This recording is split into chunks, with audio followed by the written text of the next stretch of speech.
Hi guys, today we're gonna read A Tale of Witchcraft, chapter 1.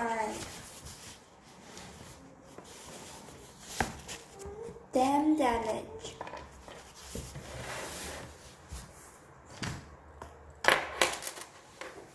Besides a successful logging industry and a handful of royal scandals, the Western Kingdom was best known for the iconic Western Dam and the capital city of Fort Longworth.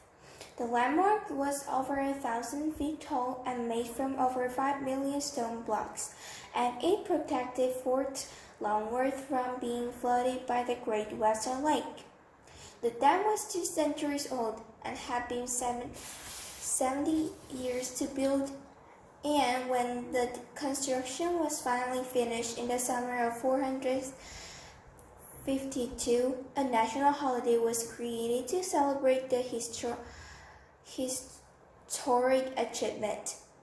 The Dam Day was beloved by all the citizens in the Western Kingdom and a highlight of their year. People were given the day off from work. Children were given the day off from school, and they all gathered together to play games, eat food, and raise glass to the Dam Tower ring over the capital city. Unfortunately, this day's Dam Day was expected to be a disappointment. After a series of unexpected earthquakes, the ground beneath the Western Dam had swept and caused a large crack to spread across the structure. Water sprayed through the narrow opening and misted Fort Longworth like a constant rain. The damage only worsened as time went on. The crack grew longer and wider, so the water drenched the city more and more each day. Immediate maintenance was required, but the kingdom's frugal sovereign, King Warworth, were reluctant to give the orders. Besides being a costly and timely endeavor, the repair would be a dangerous task, and the entire city of Fort Longworth would have to be evacuated in the process. The king spent many sleepless nights scratching his bald head and twirling his bushy mustache, trying to think of an alternative solution. Luckily for him and his very wise citizens, new resources were at his disposal, and using them would cost him only a little of his pride. At first, the king rejected the idea, but as he watched the endless mist turn for Longworth streets into small rivers, he realized his finest parchment and his finest quill and wrote a letter asking for one thing he hated asking for most: help. Dear fairy godmother, last year you earned the world's gratitude after your courageous deeds in the Northern Kingdom. I, along with my subject, can never thank you enough for sending terrible Snow Queen into seclusion and saving the planet from Great Blizzard of 651. Since then, you have continued to fascinate and inspire the world with proud act of generosity. From building orphanage and shelter to feed the hungry and healing the sick, you and the Fairy Council have touched our heart with your compassion and charity. Today, I write to you with hopes that you'll consider sharing that compassion with the Western Kingdom. Recently, the Western Dam in Fort Longworth suffered damages that must be addressed immediately. A traditional repair would take the better half of a decade and 4,000 of citizens out of their homes. However, if you are willing to provide us with a magical remedy, my people would be spared from such grievances. If such a gesture is possible, the fairies would earn the Western Kingdom's eternal appreciation and give us more reason to celebrate on our beloved Dam Day. It is no secret that Western Kingdom, like our neighboring nations, has had a complicated history with the magical community. We cannot erase the discrimination and injustice of the past, but with your kindness, we can mark a new beginning for a Western relation with magic. I pray you'll forgive us and help us in our hour of need. With humility, His Excellency, King Warworth of the Western Kingdom. The king was exhausted after all that groveling. He carefully folded the letter, stamped with his official seal, and gave it to his fastest messenger. The following morning, the messenger arrived at the border of the fairy territory, but he couldn't find a way inside. An enormous hedge grew along the perimeter and protected the territory like a leafy wall. The hedge was too tall to climb and too thick to crawl through, so the messenger searched the border and eventually found an entrance. He was surprised to find a large group of other messengers lined up at the entrance, and judged by their elegant wardrobes, and they were all delivering messages from prominent households. Even more surprising, the entrance was guarded by a terrifying knight who sat atop a massive three-headed horse. The knight was twice the size of a regular man, and the antlers grew out of his helmet. With silence, he didn't have to say anything to make one thing perfectly clear. Nothing was getting past him. 2 mail beans were on the ground in the front of the knight, one labeled requests and the other praise. One at a time, a fearful messenger approached the knight, placed their messages into appropriate box, and then hurried away as fast as they could. King Warworth's messenger waited for his turn and, with a trembling hand, dropped the knight's letter into box marked requests, and then he raced back to the Western Kingdom. Just a few hours after his letter was delivered, King Warworth received a response. While the king was enjoying dinner in the Western Castle, a unicorn suddenly burst in the dining room with a golden envelope in his mouth. The magical stay was followed by 24 guards who had failed to stop it from entering the castle. The guards chased the unicorn in circles around the dining room, and on their fifth lap around the table, the unicorn dropped the golden envelope in the king's bowl of soup. The unicorn left the dining room just as quickly as it had arrived. As the guards hurried after the beasts, King Warworth dried the envelope with his napkin, opened it with his butter knife, and read the message inside. Dear King Warworth, I passed your request to the fairy godmother, and she said her deepest sympathies for your damn troubles. She, along with myself and the rest of the fairy council, has agreed to help you. We will arrive in Fort Longworth at the noon of that day to fix the damage. Please let us know of any changes, conflicts, or additional information prior to our visit. Thank you and have a magical day. Sincerely, Emerald Stone, Director of Correspondence to the Fairy Godmother. P.S. We apologize for meeting you on your national holiday. The Fairy Council is very busy with requests at the moment. King Warworth was overjoyed by the good news and saw it was a very personal victory. He decided to make the Fire Council's visit a momentous occasion and ordered his staff to spread word of their upcoming engagement. Soft banners were flown and damn flags were raised across the moist capital. A row of risers were placed in the foot of the western dam, and a stage was built so King could present the council with token of his appreciation afterward. Such arrangement hadn't been made since King Warworth's coronation, but public interest the Fairy Council was gravely underestimated. On the eve day of Dam Day, hundreds of thousands of citizens from all the corners of the kingdom traveled to Fort Longworth. By the dawn, the risers were overflowing. The crowds formed in every part of the city with a view of the dam. Families stood on the roof of their homes. Shopkeepers stood on the roof of the shops, and monks straddled on the spires of the churches for a glimpse of the festivus. The swing dam stopped all the spectators throughout the city. They shivered in the morning air, but their hearts were kept warm by the promise of magic.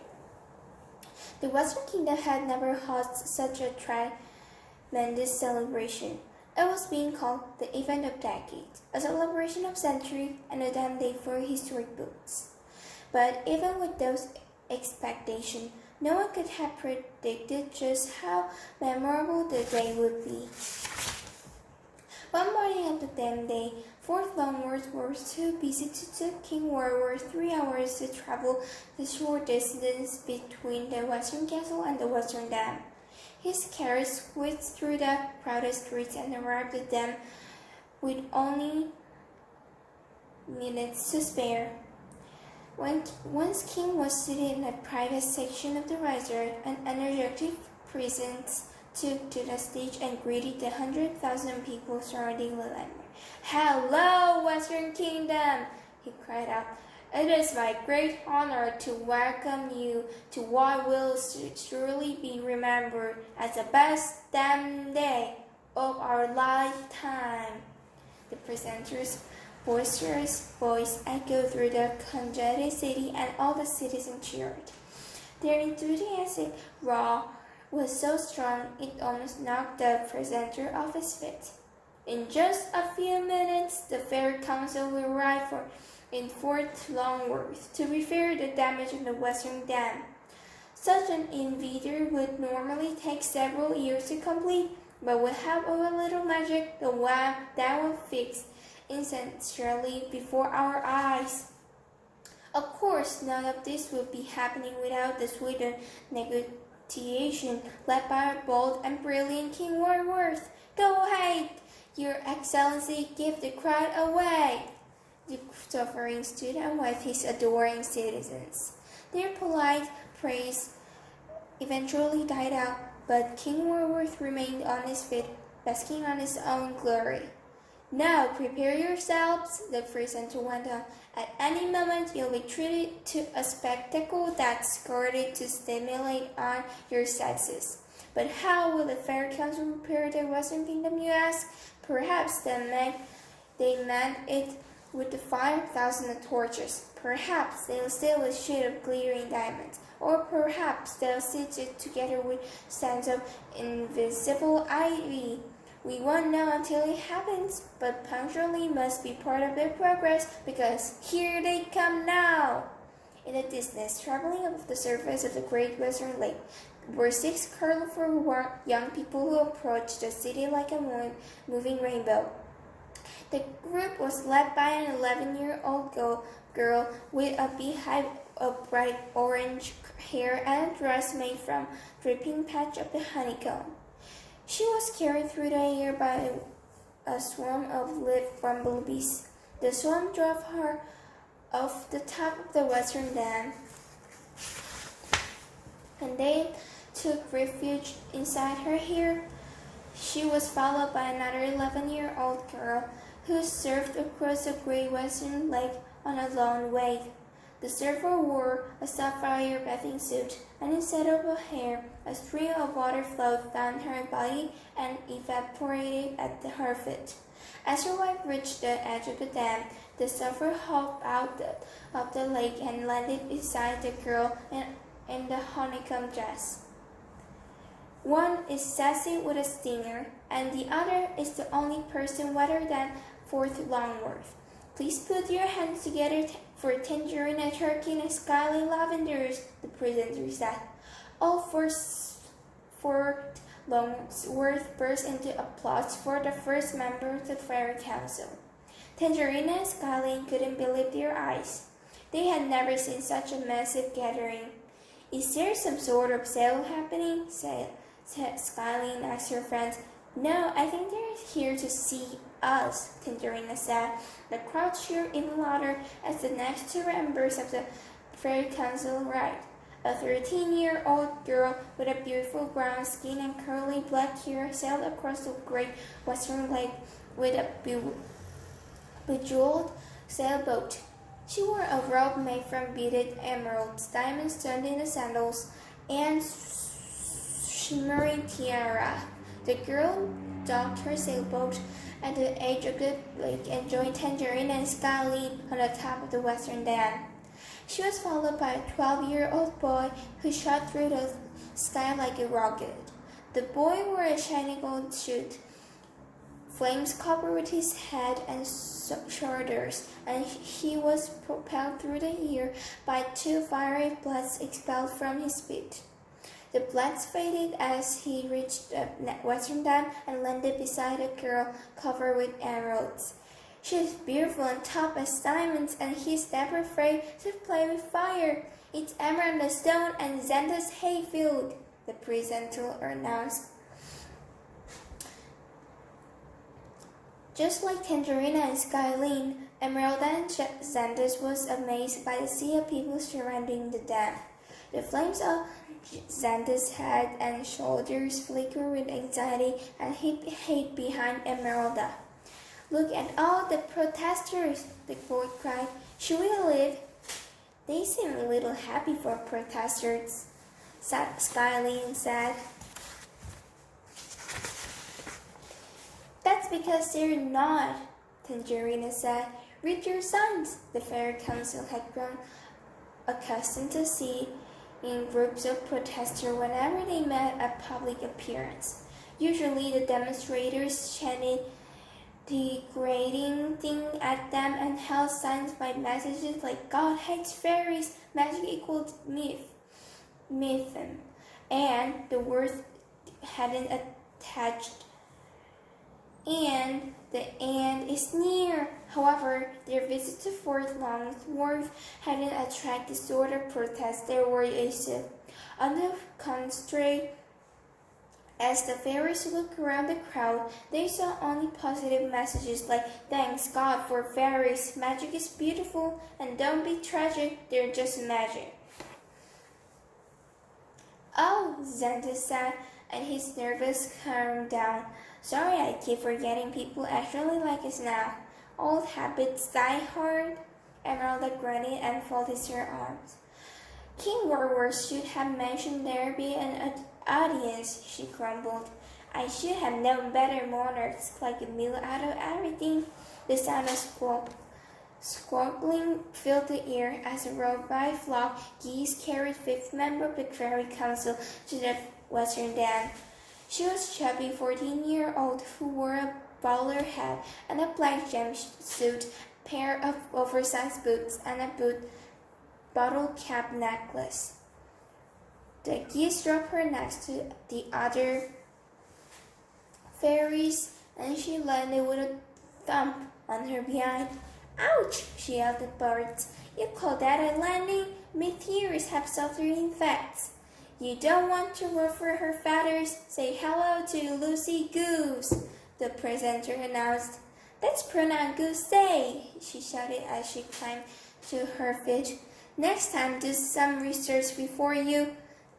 Lucy's mouth fell open, and she lost her train of thought when she spotted all the observers. "Holy full house! Look at the size of the crowd. It's even bigger than the one that watched us build the bridge of the Eastern Kingdom." "I think the entire Western Kingdom is here," Emeralda said. "Make it more." Lucy grinned from ear to ear as she took in the gathering. A group of children caught her eyes, and she became very excited. Each child circled a doll that resembled a member of Fairy Council. "We've been merchandised," Lucy declared. "Gosh, it's a real shame we do this step out of the goodness of our hearts. We'd make a fortune if we charge admissions." A hush fell over Fort Longworth in anticipation of the 6th and final member of the Fairy Council. Just when the citizens started to worry she wasn't coming. A beautiful 15-year-old girl with bright blue eyes and light brown hair descending from the clouds in a large baubles. She wore a sparkling blue pantsuit with matching gloves and train at the waist, and white flowers were placed on her long braid. The bauble landed gently on the western dam beside the other fairies, and the girl popped it with her crystal wand. Snow Queen, beware! You're no match for our next guest, the presenter said. She's compassion personified and considered goodness among men. Please keep a warm Western Kingdom welcome to only and one and only Fairy Godmother. The citizens cheered so loudly, the Western Dam vibrated under Fairy Council's feet. People near the front of them started chanting, and soon the entire city joined in. Fairy Godmother! Fairy Godmother! Fairy Godmother! Fairy Godmother! Bristol Evergreen was overwhelmed by the passionate greeting. She had never seen so many people in the one place before, and every single person was clapping, jumping, or crying of joy for her. They held paints of her face and posters with her name written on it. Little girls and a couple of grown men were dressed up as her and wiggled fake ones in their hands. The Western Kingdom's admiration was incredibly honored, but for a reason Bristol couldn't explain, all the excitement made her uncomfortable. It didn't matter how enthusiastically the people cheered for her, Bristol felt undeserving for their recognition. And despite her vibrant welcome, she couldn't find the urge to leave. Nevertheless, Bristol had a job to do, so she forced herself to smile and gave the crowd a modest wave. The other fairies seemed to enjoy the attention much more than Bristol did, especially Lucy. Boy, the crowd really loves that Fairy Godmother name, Lucy said. Aren't you glad that I gave you a title? I told you I didn't want one, Bristol replied. It made me feel like an object. Well, as my mother always said, if you're going to be objectified, you might as well be objectified by family, Lucy said, and patted Bristol on the back. Just be glad Fairy Godmother is Woodstock. We'll all be called a lot worse. Excuse me, Bristol, Emeralda interjected. It might be the best if we make this a quick one.